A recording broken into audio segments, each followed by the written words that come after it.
Al cierre de 2023 estamos llegando ya a la parte final de una administración en México, una administración pública que hizo un cambio profundo en los ingresos y en los egresos del país, en su estructura, en su aplicación. Por supuesto, esto tiene mucho de fondo porque a final de cuentas, mi queridísimo Oscar, es nuestro dinero. Es nuestro dinero y además cualquier decisión macro de la economía macro nos impacta a nosotros y además hubo mucha especulación acerca de qué iba a pasar con las finanzas de México con la administración López Obrador. Y bueno, pues hay dentro de la administración López Obrador gente muy seria que ha logrado equilibrios importantes, mi querida Yo Alice. creo que la Secretaría de Hacienda ha mantenido un muy buen equilibrio macroeconómico, pero también ha sido una decisión del gobierno. Para eso vamos a platicar con el subsecretario Gabriel Llorio, el subsecretario de Ingresos y además de Hacienda, porque son los dos. ¿No? Dos en uno, como dos los en uno, calcitos. como dicen, aquí se juntó todo. Muchísimas gracias por aceptar esta plática en La Billetera y en particular para empezar con el tema de la perspectiva económica. O sea, ¿cómo estamos llegando a este cierre de año Y de qué administración. nos espera para el año que entra? Yo lo que pondría en contexto es que el año pasado, cuando presentamos el presupuesto de egresos de la Federación, con toda la información que estábamos identificando, y veíamos que podemos estar creciendo alrededor del 3%. La mayor parte de los analistas estaban, o la expectativa de mercado estaba por debajo del 1%. De hecho, que íbamos a recesión. Y de que había una O recesión. estancamiento. Y de hecho creo que parte de ese sesgo estaba precisamente en que asignaban 100% de probabilidad a la ocurrencia de una recesión. Nosotros no veíamos indicios de una recesión ni en Estados Unidos ni en México. Había mucha inyección de liquidez en el sistema, sobre todo en Estados Unidos con los incentivos que dieron en su moneda y en su territorio. Y eso lo que generó es prácticamente que el crecimiento fuera... ellos llaman usualmente que haya sorpresas positivas. Para nosotros nunca fue una sorpresa. En realidad sí veíamos el crecimiento alrededor del 3%. Hacia el cierre del 2023 ya, la mayor parte de las casas analistas ya revisaron a la alza su pronóstico y actualmente andan alrededor del 3, 3.2, 3.4. Nosotros con la información que ya estamos viendo pública del INEGI es que el crecimiento puede estar alrededor del 3.5, alrededor de ese número. Y del año que entra lo estamos viendo entre 2.5 y 3.5. Pero además han sido muy precisos en la estimación y el resultado que han dado y eso también hay que reconocerlo, la caída ¿no? económica. Claro. ¿Y eso en qué deriva, subsecretario, en materia de ingresos del sector público? Siempre es un debate con respecto creo que en medios siempre se fijan mucho en la estimación puntual pero en la estimación puntual del crecimiento. Y si una desviación de esa desviación puntual puede afectar o no los ingresos. Así es. La elasticidad del crecimiento en el país, o sea, es un punto del PIB. Una desviación de un punto del PIB nos afecta en alrededor de 40,000 millones de pesos. O sea, eso es mucho dinero. Para mí yo no los tengo. Lo podríamos gastar. Pero para el presupuesto federal no lo es. Es como punto uno, ¿no? Es un poquito lo que digo. En realidad es muy poco. Ajá. Exactamente. Entonces, si el crecimiento fue 3 y de pronto es 4, nos va a dar 40,000 millones más. Obviamente eso le sirve al gobierno, no es que no nos guste, pero no es mucha la variación, es lo que quiero decir. Por eso la elasticidad es muy poca. No nos debe asustar. No nos debería de asustar una variación tan grande. Aunque sí afecta en la tasa de recaudación del IVA si cae el consumo, pero tenemos una muy buena expansión de la masa salarial, ¿no? Esto es del empleo junto con el ingreso. Sí, pero también hay que recordar que el crecimiento económico de un país tiene varios componentes de crecimiento, ¿no? Uno va a ser el consumo y efectivamente el consumo puede tener cierta dinámica que pudiera afectar la recaudación del IVA. Pero ahorita no es el caso. Ahorita no es el caso. De hecho, el consumo en México está bastante fuerte. Pero justo ahí es un tema muy importante. El mercado mexicano ha mostrado una fuerza, digamos, muy particular. ¿Cómo se ve eso desde la subsecretaría, de lo que te toca a ti ver, pues todos los indicadores para tomar decisiones para el país?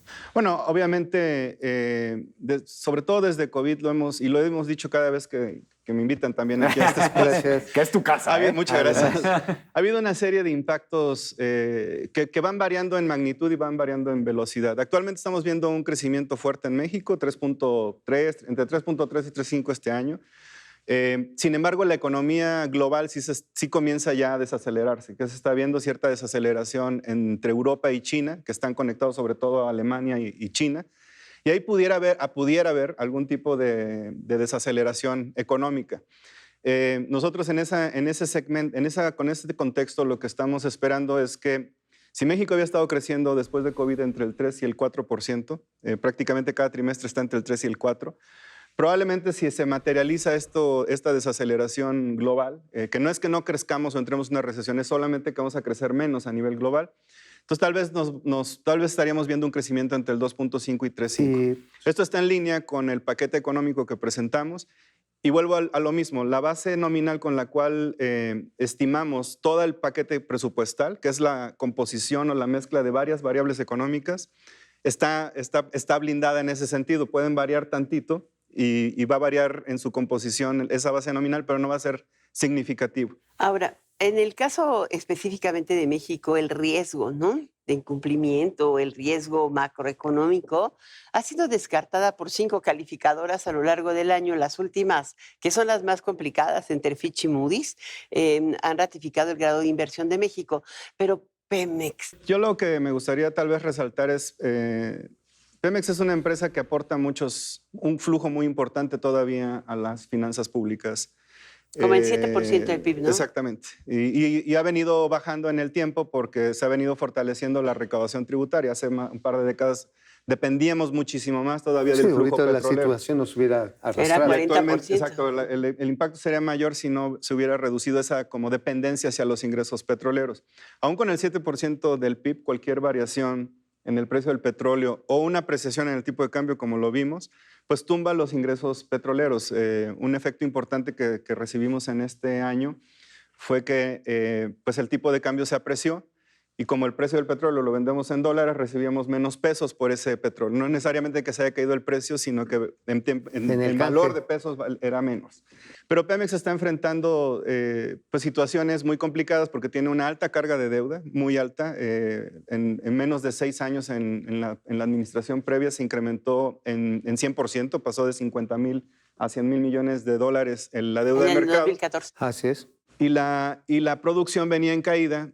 La reforma energética que se pasó durante la administración anterior suponía que la inversión privada iba a sustituir de manera muy rápida la inversión pública de Pemex, y eso no fue el caso.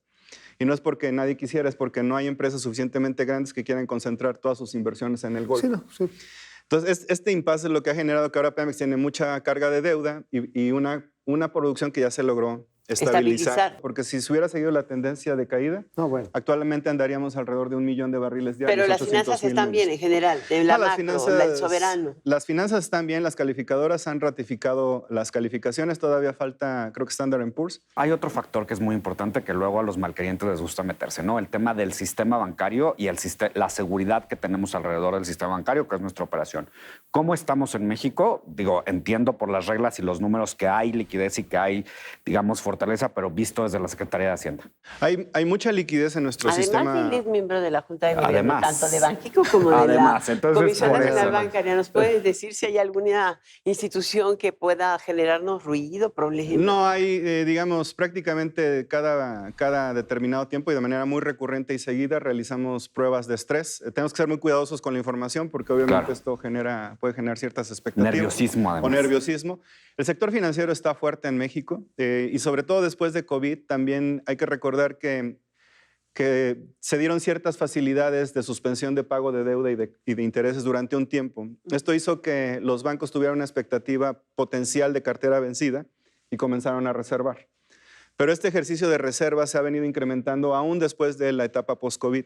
Lo que quiero decirles es que actualmente tenemos un sistema financiero que está sobrecapitalizado, tiene alrededor un índice de capital de alrededor del 19% y solo para poner contexto, Basilea pide alrededor del 10.5, más o menos. 9 puntos más. O sea, está buscando, tiene liquidez para Tiene mucha liquidez. Crédito. La cartera vencida ha sido baja, ha sido muy baja. Menos del 2%. ¿no? Exactamente. La morosidad también ha sido muy baja y entonces en ese sentido el sector financiero mexicano está sólido y está capitalizado y cuenta con liquidez. En bancos, en SOFIPOS, en cajas de ahorro. En cajas de ahorro, sí. Y ha habido algunos eventos con algunas instituciones donde se ha intervenido de manera muy rápida. Pero ninguno puntual. de esos de una magnitud no como los que vimos en el pasado. Y en FinTech también han hecho cosas importantes, No tienen riesgo sistémico y actualmente lo que queremos es pues traer todo el sector FinTech a una dinámica de innovación, de competencia y de inclusión financiera y que esté más vinculado con nuestro sector financiero. De dinero, porque ese es otro de los temas. Estuvo Janet señora Yellen, ¿no? Janet Yellen, y, a Cuéntanos ver, lo que nos puedas contar de Exacto. todos los acuerdos alcanzados. incluido el del fondo antifentanilo, que creo que fue de las cosas fuertes. No, bueno, México es uno de los países más adelantados y con mayor integración en políticas de lavado de dinero con Estados Unidos. La visita de la tesorera Yellen, de hecho, la habíamos estado planeando para meses atrás, pero se había venido postergando. Finalmente se encontró una fecha en la que ella nos pudiera visitar y principalmente tocado varios puntos. Entre uno de ellos es el lavado de dinero y no solamente es fentanilo. Si bien a los Estados Unidos les importa mucho pues el tráfico de drogas y sobre todo el fentanilo, pues se entiende que es un problema vinculado también con las armas, tráfico de armas, tráfico de personas Pues y todo sí, el crimen organizado. Pero ¿no? es importante combatir el lavado de dinero o el uso del sistema financiero, pero también facilitar las operaciones transfronterizas regulares, porque prácticamente hemos tenido que lidiar con una banca corresponsal inservible. Y esto es mandar a Estados Unidos y de Hay regreso, un banco ¿no? corresponsal. Sí. Y se pone cada vez. No, sí, y este es un tema que de hecho siempre estamos analizando y viendo con nuestras contrapartes en Estados Unidos cómo se puede resolver. Esto se ¿Tiene resuelve futuro? de dos lados. No, yo creo que tiene Sí. mucho futuro porque, A ver. digamos, Estados Unidos lanzó una política de lavado de dinero hace muchos años ya, y eso generó que se tomaran decisiones en el sector privado, no son de política pública, son decisiones del sector privado. Quiere decir, un banco en México decide, por ejemplo, o un banco en Estados Unidos decide ya no trabajar con otro banco en otra jurisdicción, no tiene que ser en México. México se movió de manera muy rápida, sus bancos y la política también regulatoria, y actualmente tenemos uno de los marcos de regulación y de supervisión más fuertes en lavado de dinero con respecto a la integración de dos jurisdicciones, la mexicana y la norteamericana. Pero hablan distinto. Hablan distinto y tenemos distintos diseños institucionales. Por ejemplo, hay una subsecretaría de lavado de dinero. En México está la unidad de inteligencia financiera. La unidad de inteligencia financiera en Estados Unidos está dentro de esta subsecretaría. Entonces, el diseño institucional es diferente y lo estamos homologando. La visita de la tesorera Yellen, junto con su equipo, con quien siempre estamos hablando, un poco la ruta de trabajo que establecimos fue homologar algunos de los procesos, sobre todo como se dice, de compartición o de compartir información con Estados Unidos, y también de que haya una mejora en las dos vías de información que van México, Estados Unidos y México, para que nuestra jurisdicción también pueda recibir información, identificar tanto empresas o personas que pudieran estar incurriendo en algún tipo de proceso de lavado Pero de sin dinero. que se interrumpa el Es importante, tráfico Porque regular, si no, ¿no? ahorcamos Y se el flujo limite. financiero de los dos Pero esto es países. muy importante porque México y Estados Unidos están integrados comercialmente. Actualmente somos el principal socio comercial, o al revés, de Estados Unidos. Y eso implica que nuestros sistemas financieros van a ser los sistemas de pago a través de los cuales vamos a estar intercambiando operaciones financieras relacionadas con comercio. El estar tan integrados comercialmente, lo importante Comercio, es inversión, que podamos remesas. tener un flujo importante de divisas, es decir, podamos hacer nuestras transacciones de comercio, poder pagarlas o comprarlas, o recibir el pago de nuestras exportaciones y al mismo tiempo no abrir esta especie. Pues ya lo Muchísimas saben. gracias por estar con nosotros No, en al esta contrario. billetera. Al No te la pierdas.